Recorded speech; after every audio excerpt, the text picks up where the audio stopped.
Welcome everyone. This is our second video conference sponsored by the Women's Federation for World Peace International. I'm Elena Chirulli. I'm 31 years old and I live in Padua, Italy. I'm responsible for the youth group of the Women's Federation for World Peace Italy, and I would like to introduce you to this interesting webinar. It's with great pleasure that I see on the screen members and supporters, but also new faces and listeners who have accepted our invitation on Team Feminine Beauty. Today's appointment is on women and dignity and the relationship between the two. This webinar will be registered and can be listened to through the link provided and also on our Facebook page of the Women's Federation for World Peace Italia. Those who wish can close their video camera and follow privately. Right now, we are connected with several nations, so we would like to greet our international participants and friends. I would like to offer a special thank you to Giorgio Gasperoni for his technical support. He is director of the Voices of Peace, a magazine for ambassadors of peace of both the Universal Peace Federation and the Women's Federation for World Peace. Before starting our webinar, I would like to briefly present our organization for those who are not present the first time at the first conference.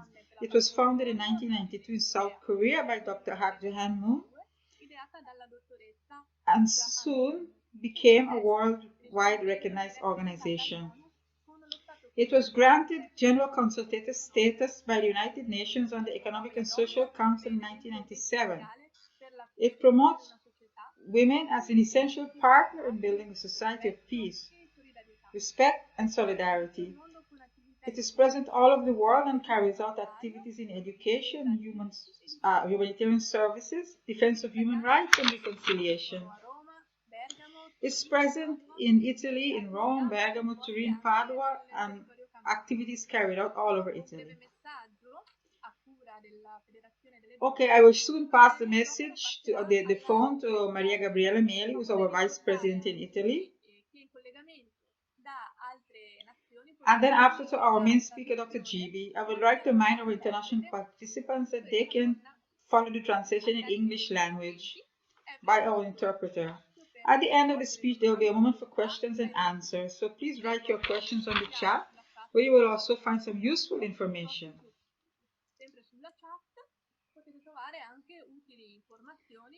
Okay, so now I would like to pass the word to the Vice President of the Italian Federation, Maria Gabriella Mieli.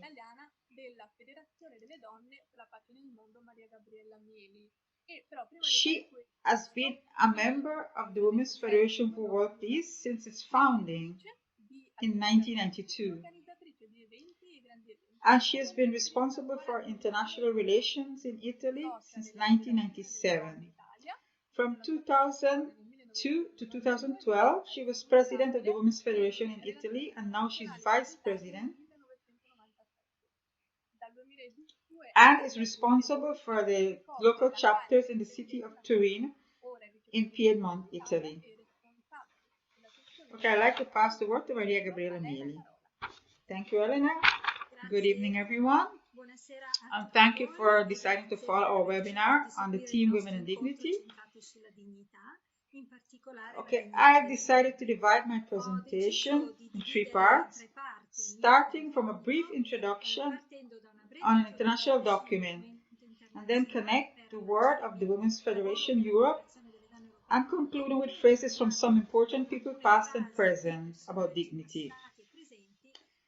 I'd like to start with a reference found in the Italian dictionary on the word devoto oli che dà. In our context, it means the dignity and respect that human beings aware of their own moral values should feel towards themselves and then practice with the right kind of attitude towards themselves and to others. I'd also like to say, dignity is an inborn in human beings, it's an inborn nature. Today, I would like to speak about it in a feminine context. The Women's Federation for World Peace Europe began its work about dignity from the year 2000 by creating an educational curriculum based on the UNESCO program regarding a decade dedicated to creating a culture of peace and nonviolence for the children of the world. We'd like to thank the German chapter of the Women's Federation for World Peace and the then President Ingrid Lindemann, who started this wonderful project. With time, it was enriched by all of us and brought to the attention of civil society and the institutions present in our nations, especially to the UN through our UN office in Geneva, Vienna, and in New York. As explained in the introduction, we are an NGO of the United Nations since 1997. In our introduction to the dignity of women, we began by declaring that dignity is a human right. And I'd like to add, it's a center of human rights. For this, we should connect our presentation to the Universal Declaration of Human Rights. I'd like to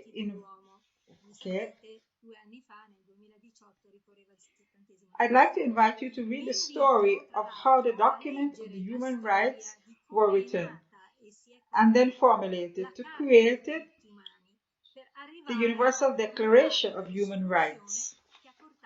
In the document that was produced, the preamble was specifically requested by the head of the Chinese delegation, then elected vice president of that committee. Eleanor Roosevelt was then president of this committee. So, in this declaration, principles and values of the Asian culture and civilization were included. He proposed to prepare the preamble based on human dignity. The intention was to make sure that the institutions in every nation transform these into law, and that other decisions about human dignity would become the center of social life in every aspect: cultural, religious, education, scientific, and of course political. Okay. In our presentation, let's talk about the content of this declaration. It says, whereas recognition of the inherent dignity and of the equal inalienable rights of all members of the human family is the foundation of freedom, justice, and peace in the world. Also, whereas the people of the United Nations have in the Charter reaffirmed their faith in fundamental human rights, in the dignity and worth of the human person, and the equal rights of men and women.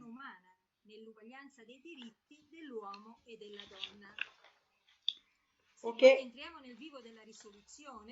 Okay. The first article declared that all human beings are born free and equal in dignity and rights. They are endowed with reason and conscience and should act towards one another in a spirit of brotherhood. Yeah. So why has the Women's Federation taken responsibility to bring attention to the question of women's dignity? Because we do not accept the way in which women are considered. The image of women that we see in publicity posters on the streets, in magazines, and in the media is a stereotype image that only shows women externally and not what they really are. It shows what women seem and not what women are, their value and original essence. What women have done until this time, especially in industrialized countries, especially in the Western world, with some cases in Oriental countries, has reached important objectives through various women's organizations and movements. We are speaking about rights, inequality in politics, in education, voting rights, women valued as human beings with human rights, awareness that feminine values can bring a cosmic balance, and also the importance of women in high positions as head of states. At the same time, though, we find ourselves in front of many difficult situations that with much violence still carried out against women. I'm talking about violence, child prostitution, pornography, human trafficking, and the mutilation of female genital organs, and especially domestic violence. Some of these practices actually come from specific cultures but have reached the world through globalization. We decided to take action and prepared a letter of protest towards all of those companies and firms that violated our dignity and give a distorted image of us. Our desire is that all women in leading positions use their feminine qualities in leadership, the invisible spiritual qualities of women, and that we can fully live our dignity as women. I would like to remember the sacrifices of some of our volunteers, especially the Japanese women that made many sacrifices of their own private life to help women in underdeveloped countries to emerge and defend their rights and values and contribute to their society. In 2006, through our UN representative in Europe, Caroline Hanschen, we organized an event at UNESCO through our French chapter. In 2007, we began a campaign on the dignity of women with the purpose of bringing back the dignity of the woman to its original value and beauty in our human family. We carried out a two-day seminar in Vienna.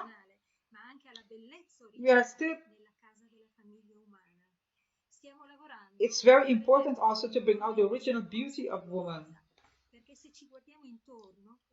We are working to bring out this awareness in women themselves, because if you look around the world, there is still a lot more to do. In 2008, the fruit of this hard work was presented at the United Nations in New York as part of our educational program. Even in this decade, we've continued working on the topic with other campaigns and have been able to present our work even to the State of Council on Women in New York.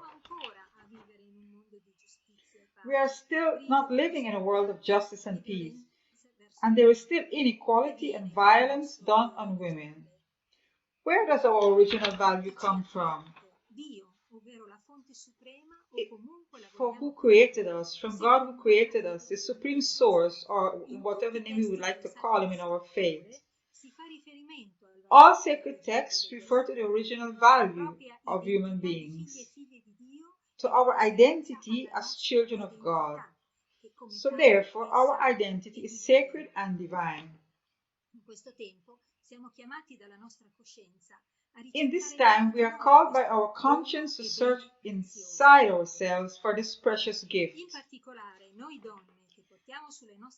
Especially as women, as we carry on our shoulders the responsibility to nurture and educate the future generation with healthy life elements. Maybe because we are involved 99% in giving life. So this task and responsibility we would like to share with our husbands, our lifelong partners. It's a divine calling, and it is for this reason that our mission includes the responsibility to bring back full awareness of the original value of the woman, rediscover our dignity, nurture it, and enrich it by helping others, starting from our own family. If we look at history, many famous people have spoken about human dignity. Aristotle said that dignity does not consist in possessing honors, but in deserving them. Santo Pertini, the president of Italy in the 80s, said that culture signified most of all creating a civil conscience, that people must be educated to be aware of their dignity. An educated person should defend himself for anything that offends his dignity and his conscience. Otherwise, education is useless. The statesman Camillo Benzi in the 800s said who contributed to the unity of Italy, said that the most important possession people have is their dignity.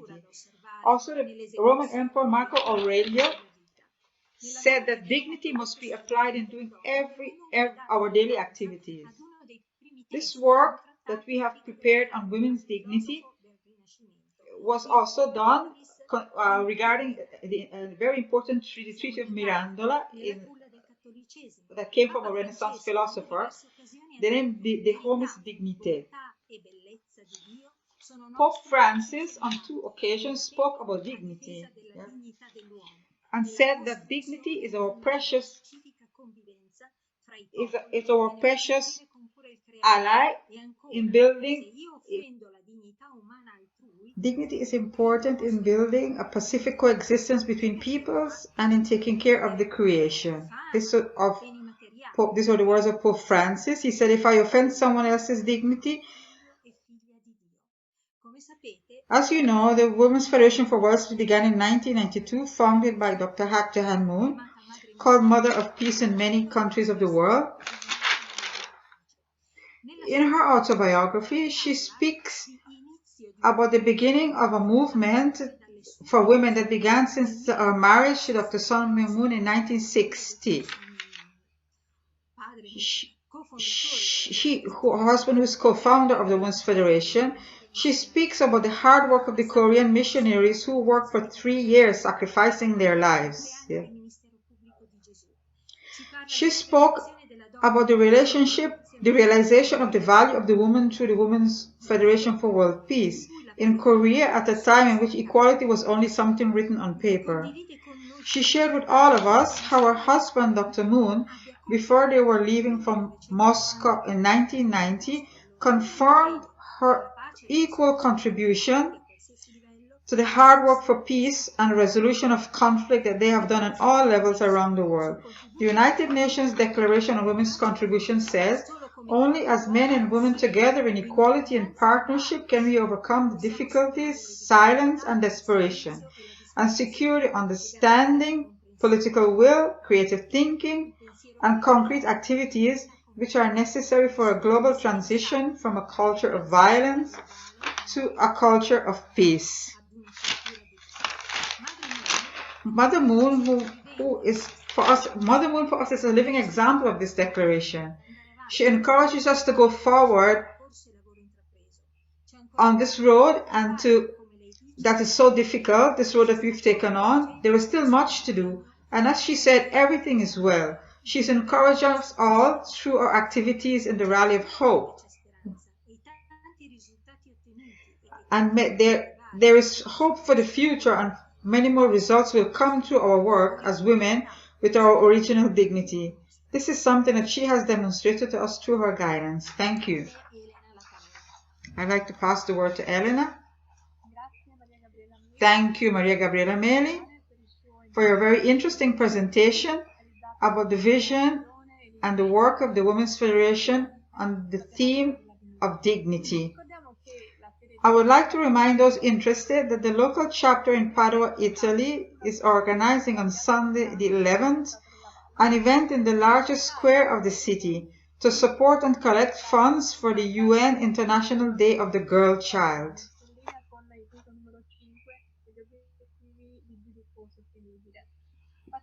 We would now like to pass the word to Dr. Onorina Gibi. In the last webinar, she proposed designing a mandala as an active meditation exercise. Today, she will introduce the Tibetan breathing technique that is important to practice to clean our energetic channels, and will be explained at the end of her presentation and after the question and answer session. Before we start, I'd like to say that Dr. Gibi is a psychologist, psychotherapist. She takes care of psychosomatic problems using hypnosis therapy and family therapy, and is an active collaboration with the Women's Federation for World Peace in the city of Bergamo. Okay, I'll pass the word to Dr. Gibi. She will speak on the value of women and dignity.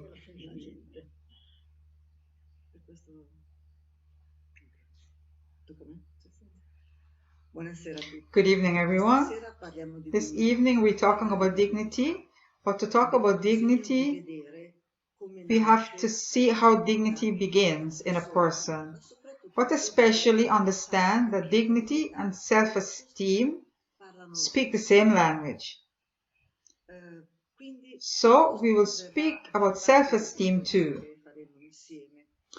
because it gives support to dignity when we need it most of all. Let's start from when we were a child. The parents are those who generate self-esteem in the child. The people, those who forge the child's mind.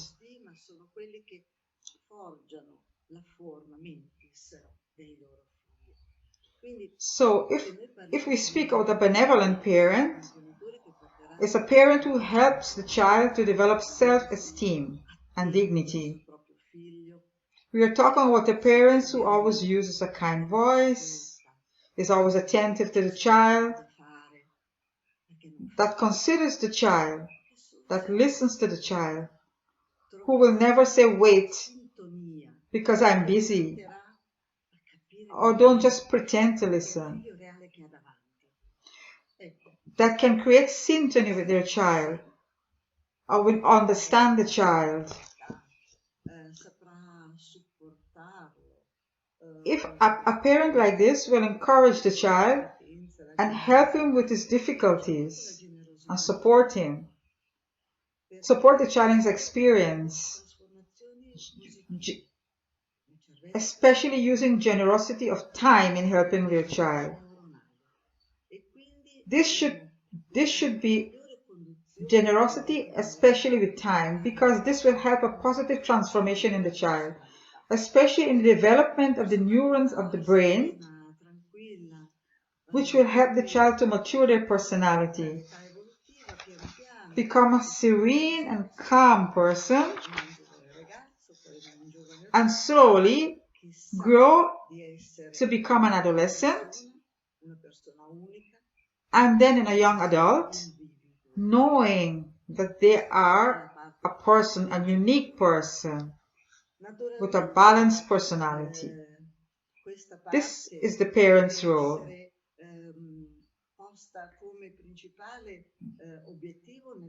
This should be the main objective in a family every day. I can't say that today I dedicate myself to my child and another day no. This is not okay.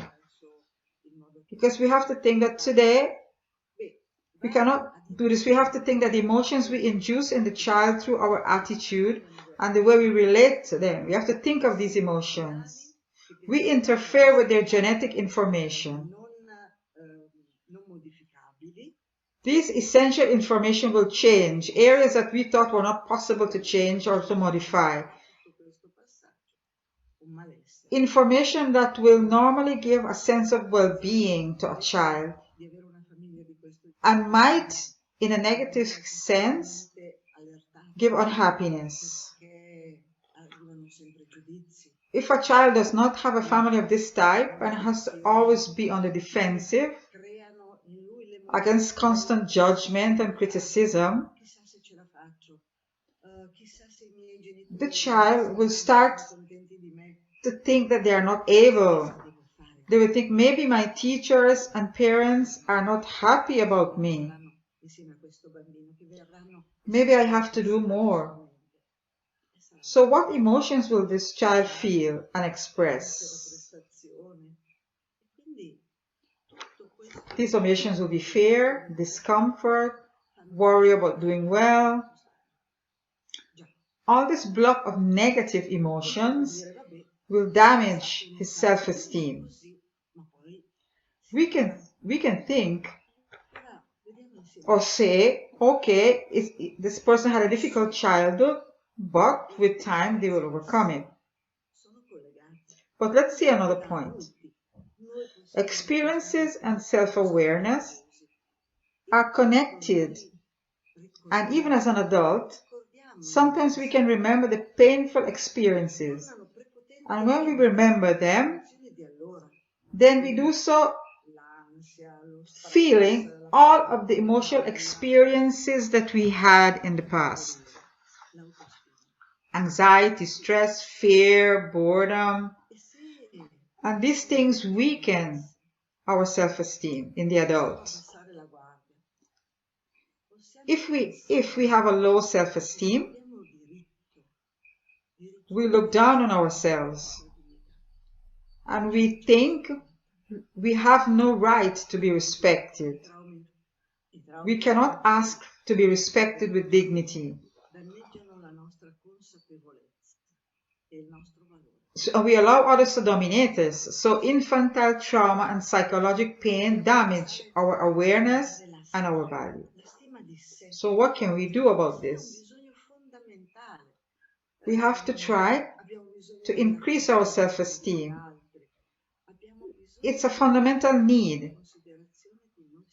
We need to be considered well by others. We need to have a good consideration of ourselves. We have to love ourselves as we are. We have to believe that we can do things, reach our goals, that we have a high level of dignity and we can reach any goal, and that we will be able to stop any kind of abuse against us. Dignity and self-esteem. They stimulate confidence in our ability to think, to learn, to choose, and to decide in the right way. As we heard before, dignity is an intrinsic value in the human existence, but it needs a base, and that base is the love of the parents. This will make it develop. If not, it will remain hidden, a part of us that will never be used. So I would like to tell you a short story. I would like to tell you about a family, father, mother, and son. And they had the grandfather living with them. With the passing of years, the grandfather became older and older and more clumsy. At the table, he would make the glass fall, leave food on the table, smear it on his face, until one day, the daughter-in-law decided not to let him eat at the table with them anymore. So they put him to sit on a chair in the corner of the house with his food in a wooden bowl and a spoon to eat. And they ordered him to eat from there. They said, because we do not want you at the table anymore, so you will not make us feel embarrassed with all of the things that you do. After a few days, the couple caught their son with a piece of wood, and he was cutting a hole into this wood. And he continued to cut and cut this wood. So they asked him, so what are you doing? And this child replied, he stopped working, and he said, I'm making a wooden bowl for you when you will become older. At this point, the parents really felt ashamed. And they decided to let the grandfather eat with them at the table again. They treated him well until he died. We must be aware of what values we believe in.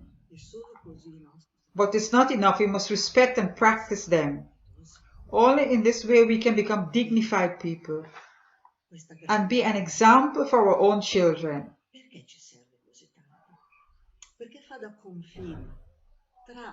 This great dignity we talk about. It is important because it is our personal and emotional defense and shield. It is our shield with the world. And we make sure that the world doesn't devour us, hurt us. Dignity becomes a base for creating balanced relationships in our lives. We will not be aggressive with others, and we will not permit others to be aggressive to us. So we have to fight for our dignity. Very often there are people who try to hurt us, undervalue us. So we have to fight, even if we might lose. Yeah?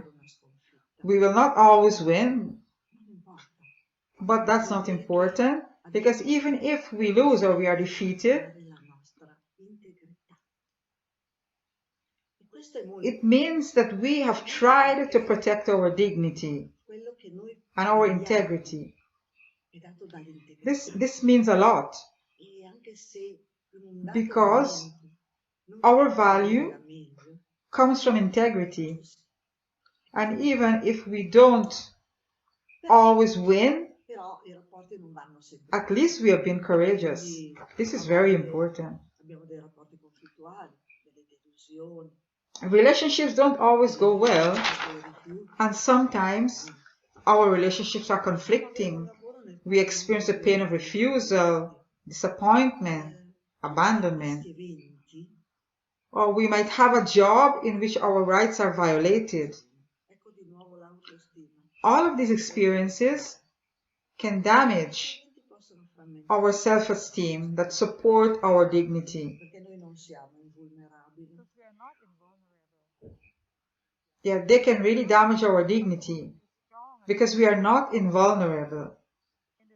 We feel strong, we feel safe in our daily life with the little satisfactions and certainties of our life. But when external factors hurt us, sometimes we lose self-control and we feel that all is lost. But that's not true, because our dignity and our self-esteem support us, and they support each other. It is the only way that we can experience emotional, physical, and psychological well-being.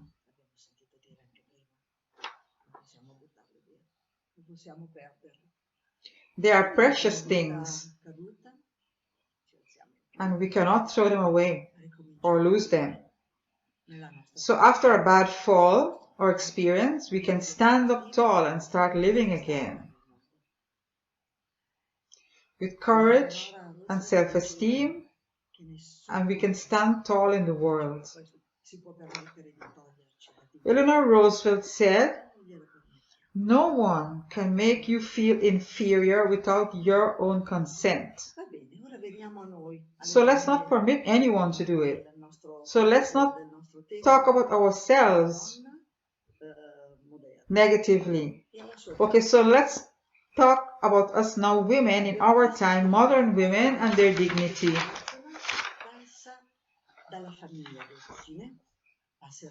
We have seen that most of our behavior comes from our family, from the origin, from the adults who are with us in the period of our infancy and adolescence. Everyone asked us to respect rules, and that is okay. But many asked us to do as they wished, yeah, what they wanted. But they want us to become what they want. But as adults, we must stop trying to please others without listening to our own needs and desires or our own projects. We must not practice self-destructive behavior. We are adults, and And we have to think with our minds. We shouldn't permit others to dominate us. And we should think and decide to change when necessary. Not be some kind of doll that tries to please others and become what others want. To become what people have in their minds. We shouldn't be like puppets which people can pull strings as they wish. So we have our dignity and our rights, and when requests made by others are unreasonable, we should refuse them. We should say no, this is our limit.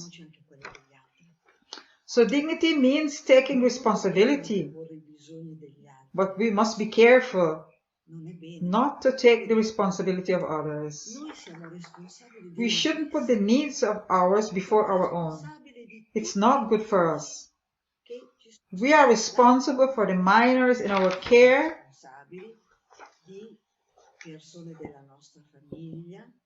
all of the minors that we are asked to take care of. We are responsible for our family members. We're responsible especially for those who are older, over 80 or 86 years of age. But for other adults, no. Other adults must learn to take responsibility for themselves. We have to remember this, because if we take everyone else's responsibility on our shoulders,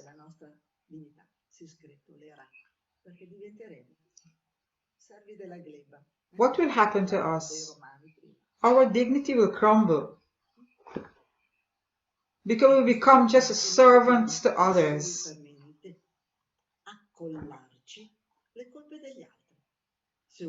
So we should not take on other people's faults and mistakes. If people make mistakes, then they must take responsibility to find solutions. We cannot take their faults on our shoulders. And we must not find false justifications for people's mistakes. We must be aware that helping others means giving them a way to become authentic and responsible people, and to accept the consequences of their mistakes. As we should do ourselves, we should accept the consequences of the mistake we make in life. We should not accept false accusations from other people, because some people accuse us of being egoistic if we do not do what they want. But this is a way of dominating, especially women. But we are dignified people. We are not. We don't need to be dominated. It's different. We are not egoistic.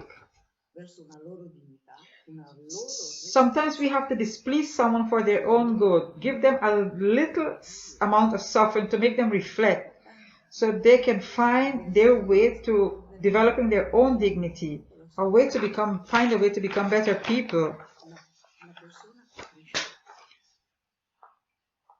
We mustn't think we are selfish when we try to make people just experience a little bit of suffering that will make them grow.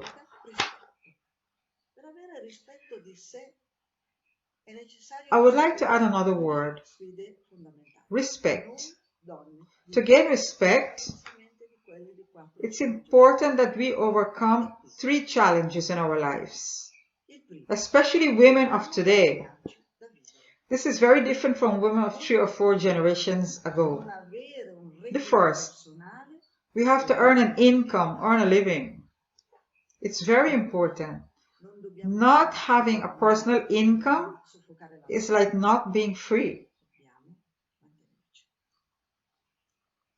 We shouldn't hurt ourselves, and we should not suffocate our liberty and freedom. The second point is, we must know how to make decisions and not continue to be so indecisive, so that others have to decide for us. We should decide to take responsibility and accept the consequences of these decisions. This is free choice, and we must be able to solve our own problems. We must say, I am capable, I am an intelligent adult with respect for myself. If I have a problem, I take responsibility to solve it. Of course, we can ask advice from others, but we must not be considered. The third point is create loving and happy relationships, harmonious relationships, and keep them. Sometimes we are happy to meet people and make friendships,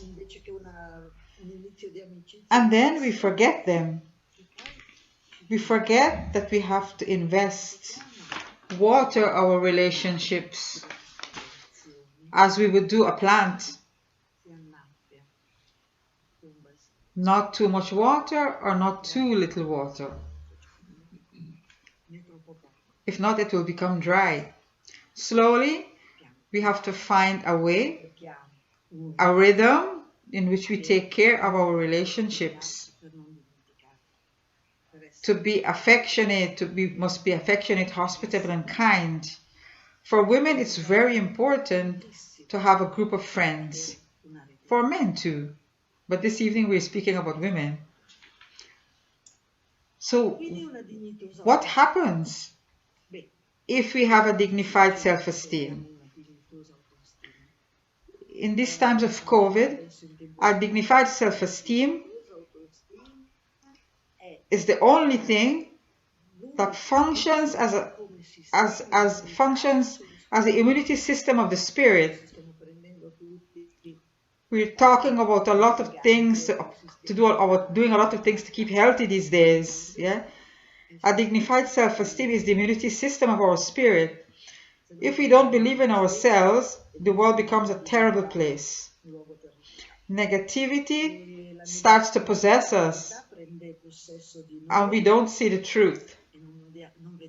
We don't see the truth is that life is beautiful and should be lived fully with dignity and courage. We must not be our own enemy by becoming passive or negative. If we look around, there are many difficulties we experience, especially from this new way of doing politics, this political system.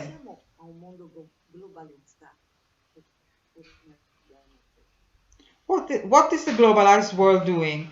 It tends to deny the value of the single person and their dignity. A few years ago, there was a scandal about Amazon and the bracelet that workers had to use to control them, how they were working, if they went to the bathroom, if they stopped for a few minutes to rest. Where is the dignity of a person in all of this? Of course, after the scandal broke out and they changed things. But in globalization, people only think of profit and less about the person. We have to be careful in society today.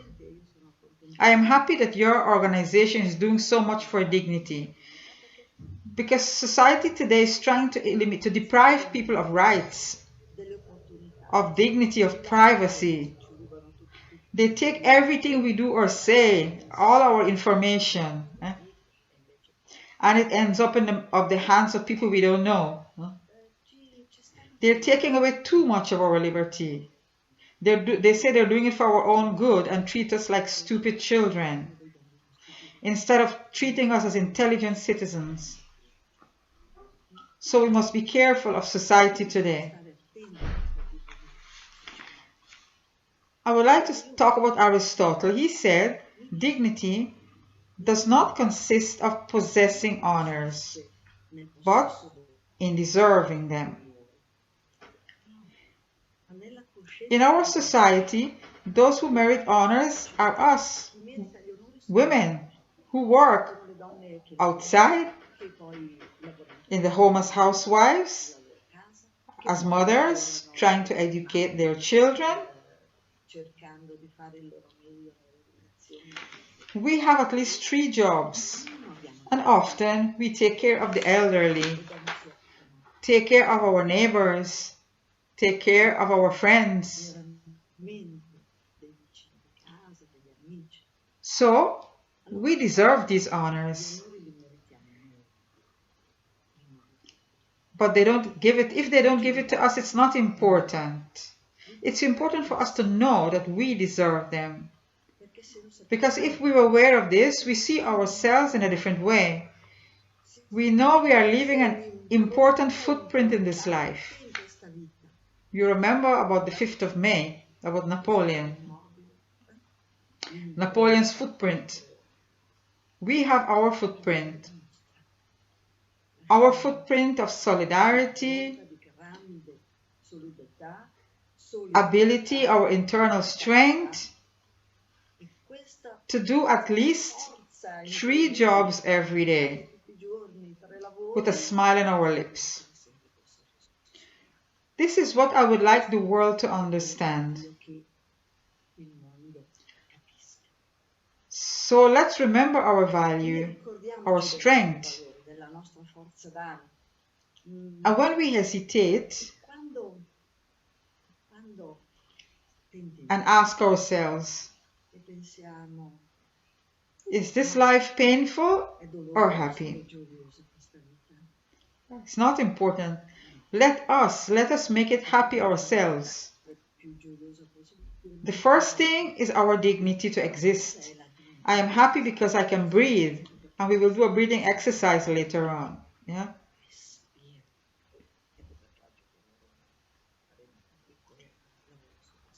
So we mustn't be afraid of being intimidated. We must dare to be ourselves. I always say to my patients, you cannot please everyone. There will always be someone who will think that you are wonderful and someone else who will criticize you. This is the world. So, be yourselves. Be convinced of your value, your dignity and self-esteem. Never mind what people say. That's okay. When we become aware of our dignity, we will have willpower. We will feel positive emotions. We will have the will to improve our lives, to choose an authentic life. And we will stop accepting a shallow life. Or a boring life. And always a life that is always boring, repetitive, that we don't remember what we do one day from another, or 1 year from another. Because if we choose an authentic life, every day there will be something even small. A small, wonderful moment that will make us happy. This is what we have to look for. Something to brighten our individuality as adult women. Yeah. We have to take responsibility for our lives.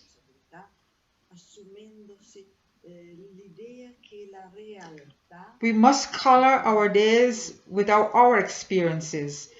Because reality is actually neutral, but we can see it as being beautiful or as being terrible. With our thoughts, feelings, and actions, we can transform reality. But we must be aware of ourselves every day. Be careful. Practice internal discipline. Be aware of how we live and what we want to improve. With others we can be flexible, compassionate, sweet, or tender.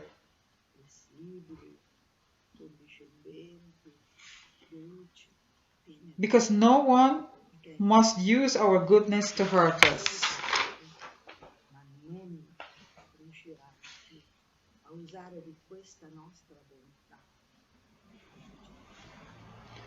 Okay, I would like to close by talking about a woman. Oh, a woman who lived between the 4th and the 5th century. She was born in Alessandria. That was really a special city, Alessandria. She lived there. Her name was Hypatia. Hypatia was a woman that we would all like to be: free, intelligent, educated. She had an incredible knowledge because she was the daughter of a philosopher. Her father was very important in her life because he allowed her to become one of the greatest philosophers of our time. He allowed her to share her knowledge with others. Yeah. Because men were considered knowledgeable and women no.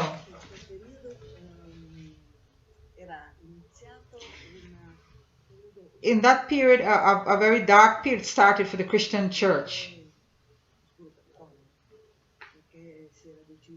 Because they had decided that women couldn't study anymore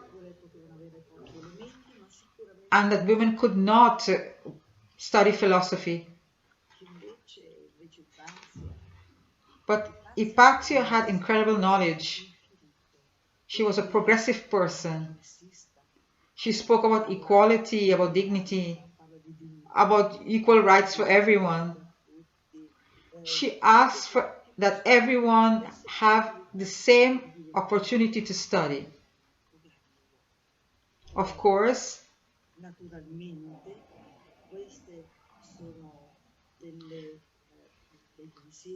these are thoughts that come from the Plato school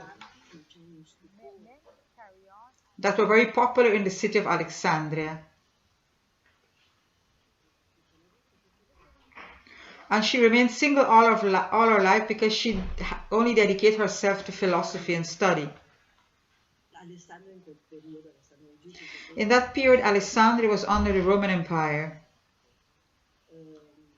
And it seemed in the beginning that she was very much appreciated. She inherited the Plato school of philosophy and permitted anyone to become a student of that school, anyone who wanted to study, to have knowledge. She studied astronomy. She taught people to study the stars, yeah, and to reflect. Yeah.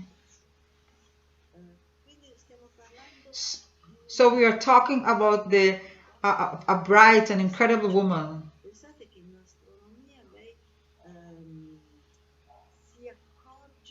She also realized that many errors had been made in astronomy.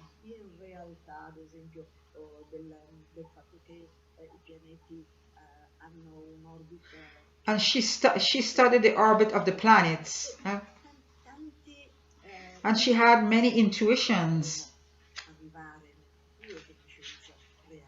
She was a very independent woman, extraordinary. With a knowledge that had become more than those of the men at that time. But of course, the code of male power could not accept this situation. So one day, a monk,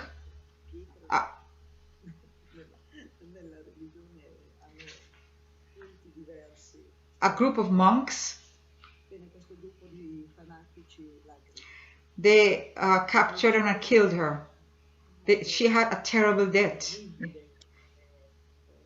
They hit her and she had a very painful death. And they cut her body in very small pieces, as if they were afraid that the energy of her body would continue to influence people. Many men were afraid of her. So also the Roman Empire were happy that she had died, because she had created a lot of fear in men of the church and men in general. But in the church, women have to stay at home. They have to be dominated by men. I spoke about Hypatia because I think every one of us would like to have a little bit of her heart in us. Yeah? We would like to be courageous, illuminated, and full of dignity. Okay, I'd now like to pass the word back to Elena. Thank you, Dr. Gibi, for your presentation. That was so interesting. The time has really flown. Yeah.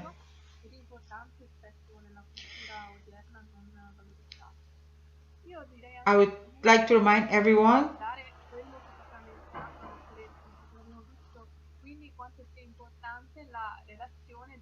how much education is important.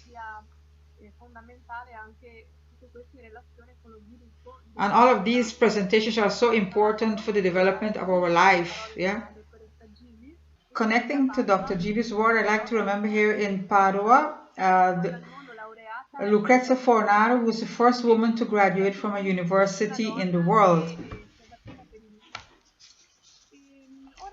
Okay, so now we have come to the beginning of our question and answer sessions. So I'd like to remind people that everyone that they can write their questions on the chat. So this is a good occasion to use to be able to ask questions to Dr. Gibi.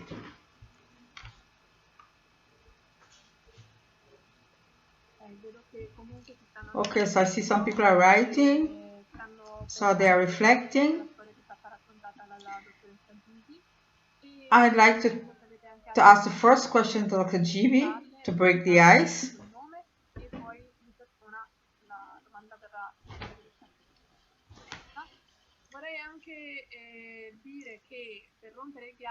Okay, so I will ask my first question. So what I'd like to ask is, can a child be able to develop good self-esteem and dignity if he has a good relationship with only one parent?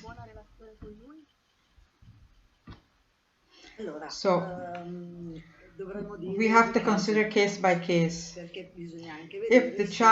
We have to see if the child has a good relationship with one and is dominated by the other.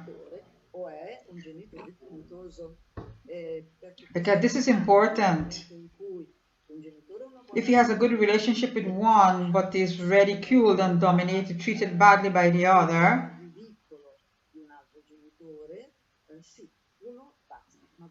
that will be a problem.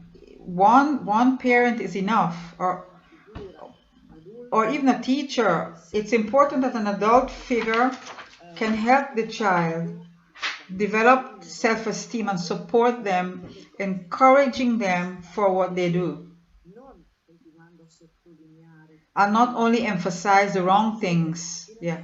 In America, in the USA, for instance, there's something they do that I like very much. When a school child is given homework, they receive two different evaluations. The first is very good, because you've completed your homework. And the second is, maybe sometimes you have to redo it. Yeah. But what happens? The first gives support to the child and gives him a value of 10 out of 10. Yeah. Because the child worked hard. Yeah. And if the child has difficulty, he will be helped then by an adult. Yeah. Who will explain, who will help what he doesn't understand. So the child feels that they have great value because they finish their homework, they work hard. This is what I would like to see in all families and in all schools. Yeah? So any adult who is affectionate and loving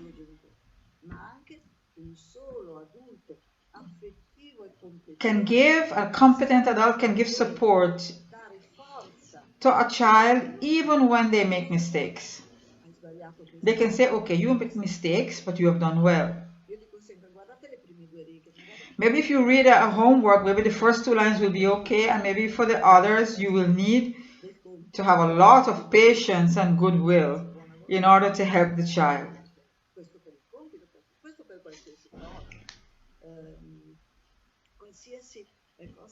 Also in the family too.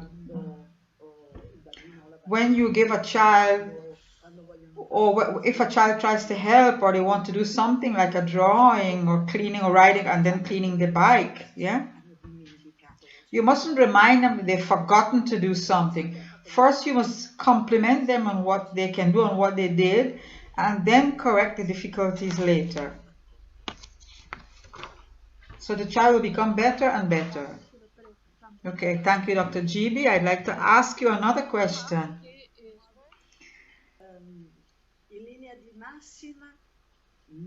What I would like to ask is, mothers who experience violence, can these mothers damage the child's self-esteem? Well, generally no.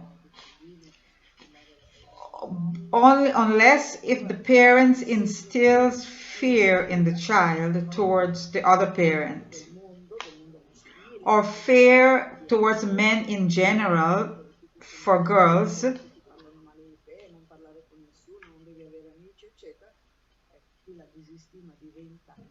So if the parents instills fear in the child of the world and of other men, that you shouldn't speak because maybe other people will speak badly of you, you shouldn't have friends, don't talk to other people of your experience. The self-esteem will become really low, and then it will become very difficult to recuperate that child's dignity.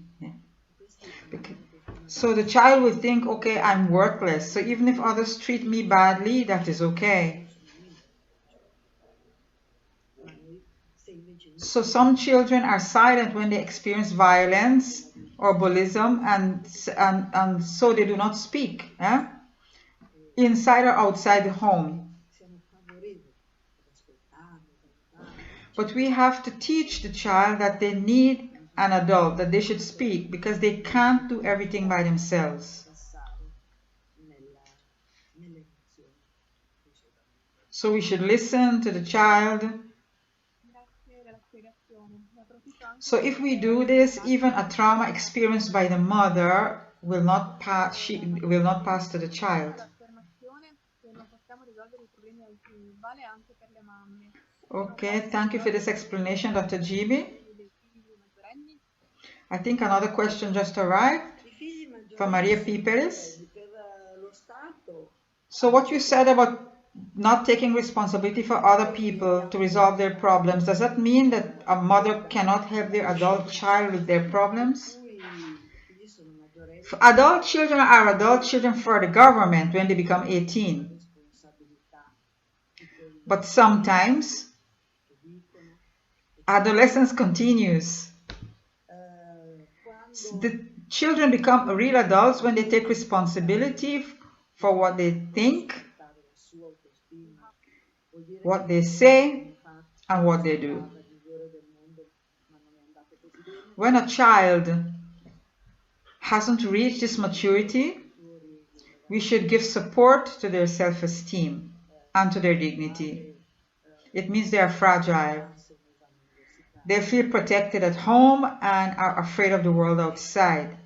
It means that the work we did as parents didn't turn out as well as we thought. So we must give them a hand. Today I met the parents of a boy 23 years old. He didn't pass his university exam. Then he returned home and told his mother that it was her fault. because she had said to him that he was great, that he was doing well. This sounds like a 5-6-year elementary school child, no?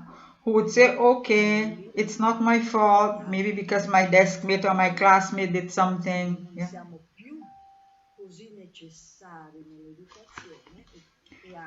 Someone is an adult when they take responsibility for their own mistakes and doesn't accuse others. This means when the child becomes an adult, it means we are no longer necessary and we can respect our children. And we can say, okay, you decide. If I was in your place, I would do like this. If you need my advice, okay. If not, you can decide. Because the child will feel that they're able, that they're strong, and that they're courageous. But if you make a mistake, if they make a mistake, okay, no problem. They will learn. If we give them an okay to our children to be adults, really give them, we are giving them a passport to the world. If we continue saying, you will do well only if you listen to me, they will always be fearful of the world. We must be careful that in protecting our children, we do not do much worse, more damage than necessary. Oh, okay, I'd like to ask a question. Okay. Okay. Thank you. My name is Rosa. I'd just like to ask, if young mothers make mistakes, so when the children grow up, can they recuperate the relationship with the mother and in this way increase their self-esteem? Absolutely yes.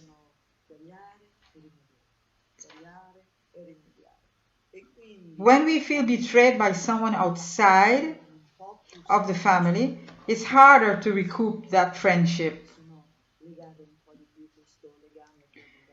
Instead, mothers and fathers are lucky because they can make mistakes and then recuperate. So when mom and dad become wiser, they can create a better relationship with the child.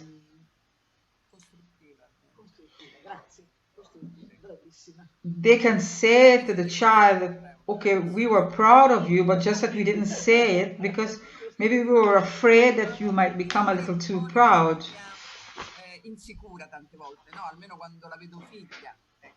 We can rebuild a communication, constructive communication with our children. Yeah. My daughter is a psychologist too. Okay, it's for this that you asked the question. Sometimes I see she feels really insecure. And so I think to myself, oh, I've made many mistakes as a mother. Yeah. Okay, so I'd like to tell you something more. In your job, you can be very confident, but in private relationships, you can also be a little emotional, a little bit insecure. That is okay. Okay, thank you very much. Thank you, Rosa, and thank you, Dr. Gibi. Are there any more questions? Okay, I think we've come to the end of this session, and so I'd like to pass the word again to Dr. Gibi. So this is the conclusion of this session, and we will now pass to Dr. Gibi for the next part. But if you have any more questions, then you can also write. Remember, you can write them on the chat.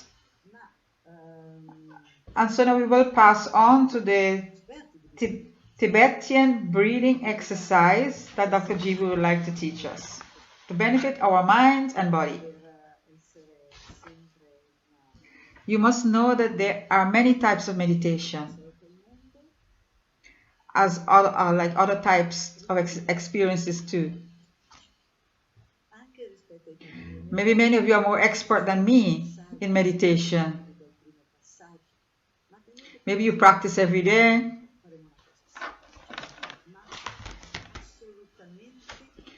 Maybe you're able to always be in a position of equilibrium, balance, and harmony. But this exercise will help us to clean our energetic channels.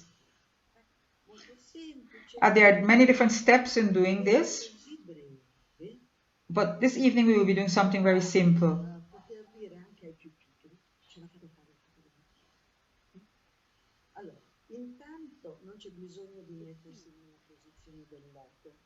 Well, this is something very useful for us. It's useful for us to learn to be happy, to be content. It's very simple breathing exercise. Even those who are a little bit lazier, you can do it too. You don't need to put yourself in a lotus position, because not all of us adults can do that. Maybe there's some leg that doesn't go in the right position. But in this method, you can just sit on the chair.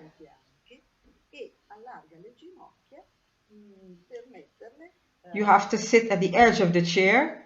Don't touch the back of the chair. It's a little bit uncomfortable because it's almost as if you're falling off the chair. But if you sit properly, you will not fall.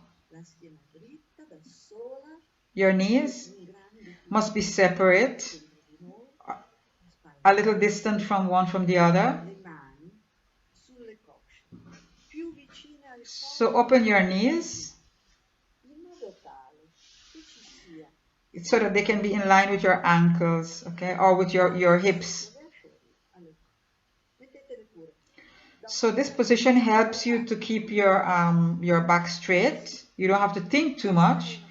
Relax your shoulders. Straight back. Relax the shoulders so that our energetic channel can be straight. Yeah. Hands. Your hands must be on closer to your legs, closer to your body than to your knees.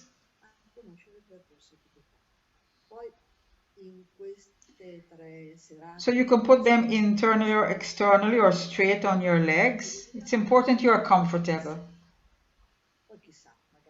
It's not very difficult to do. This position is not so difficult.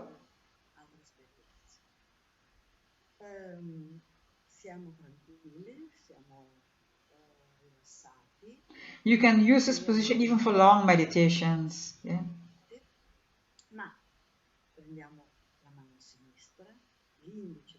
So this position helps us to start understanding the Tibetan experience, the Tibetan breathing experience.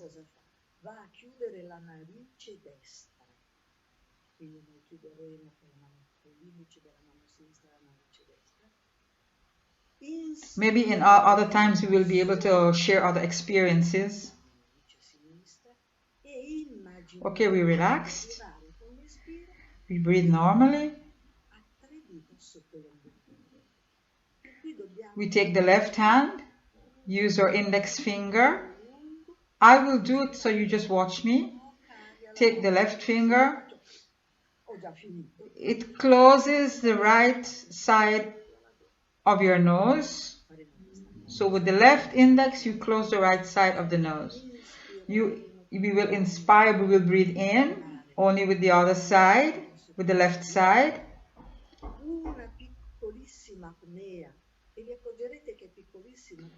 So we will imagine that this breath is coming right down until about a little bit under our navel, our belly button. Okay, breathe slowly, calmly, because if you breathe suddenly, then the air will not go down. Okay. So we will inspire slowly and breathe in slowly. Imagine the breath is going until just under your navel.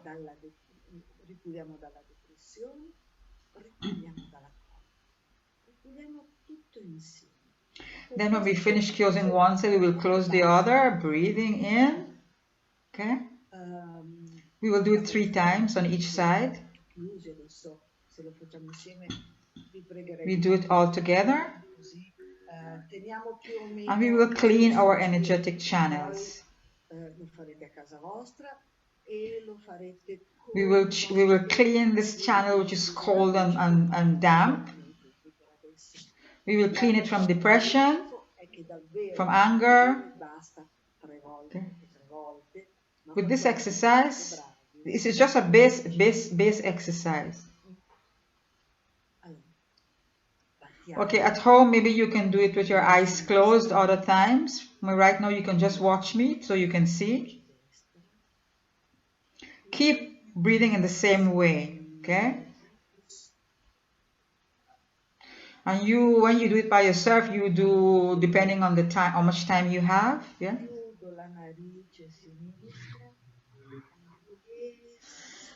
If you want to do it every day, then 3 times each side would be enough.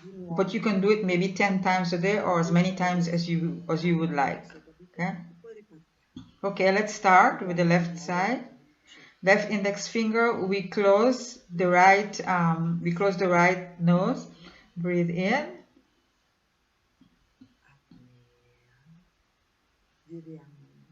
Hold. We close the other side. Then we breathe out slowly. Okay, breathe.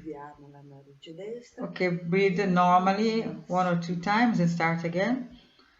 Close again the left side of the nose. Breathe in. Hold. Put our finger to the other side and breathe out. Breathe out. Another time all together. Okay. We close the right side again. We breathe in.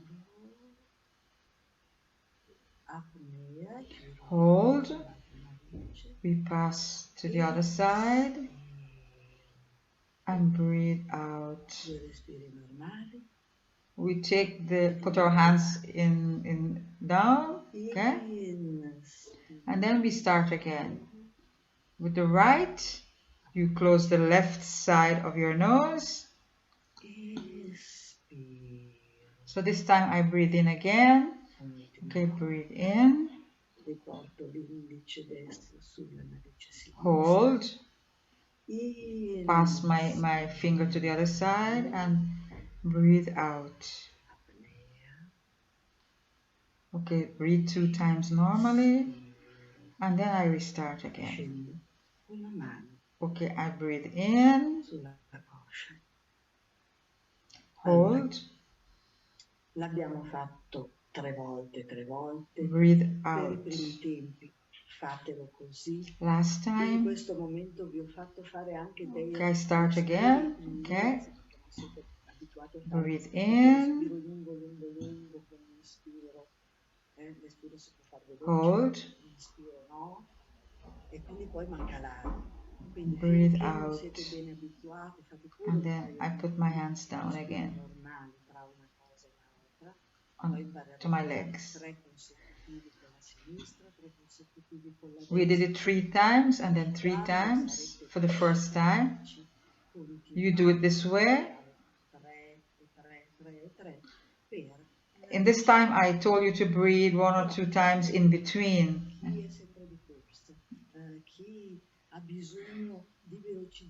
You can expire quickly, but inspire quickly, no. So you have to inspire, breathe in slowly. Then after a time you can start practicing 3 consecutive times on both sides instead of 1. But for now you can continue like 3 sides and then 3 sides. For anyone who's always in a rush, in a hurry to do things or has a busy life, These 3 times and 3 times on each side can be enough because it will open up and clean your energetic channels. We feel better emotionally, psychologically, we feel a little bit more flexible. If we felt a little bit depressed, we threw it out with this exercise. If we felt a little angry, we've thrown that out too. It's very simple to do. And it's a very good exercise to do. So I pass the word to Elena again. Thank you very much, Dr. Gibi. Today's webinar was so interesting that the time has really flown. Okay, I'd like to remind everyone that if you have other questions and suggestions for our speakers, you can write them on the email address that you find on the chat, and we will do our best to answer you. Okay, I'd just like to remind you that our local chapters in Italy, we would like to remind you of the fundraising project that we are doing, also the European Women's Federation for the people of Beirut who suffered from the explosion. You can follow this and other activities through our Facebook page and our website on the Women's Federation Italy website and European website.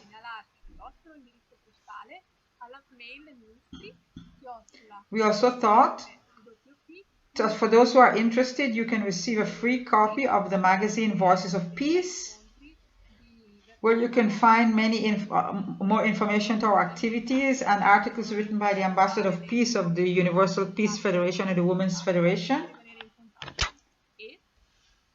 For those who request it, you can also receive a participation certificate at the end of these 3 webinars.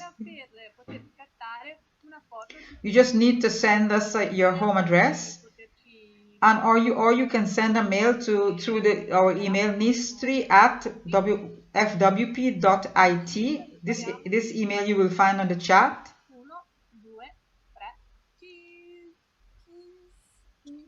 So please take note of the information that you find on the chat.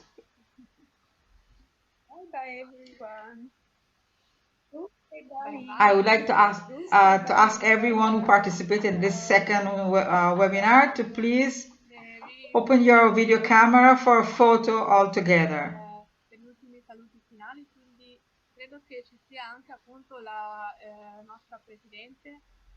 Okay, cheese everyone, smile.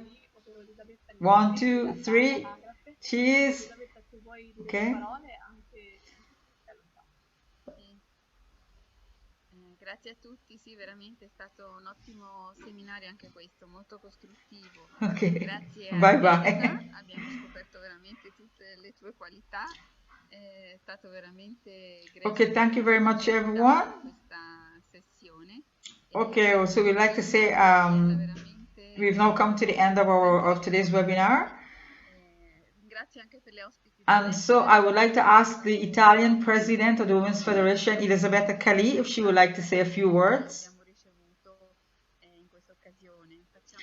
Thank you, everyone. This has been a very nice seminar.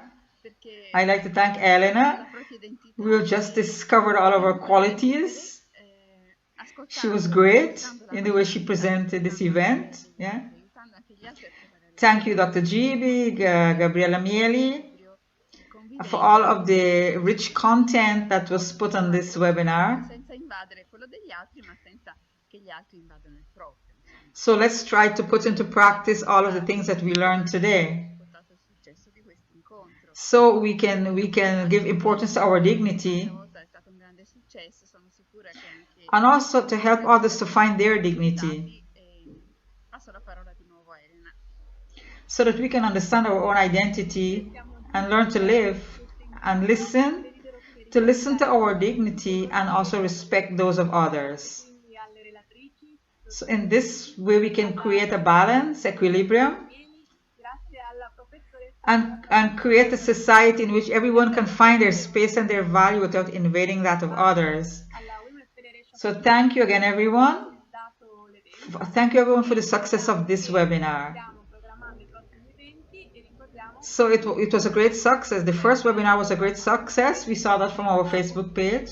in cui So I'd like to pass the word to Elena. e del loro desiderio di Okay, thank e di essere amate. Arrivederci quindi e grazie di averci dedicato il vostro tempo. Buon weekend. A presto, buona serata. Buonasera. Grazie. Ciao ciao.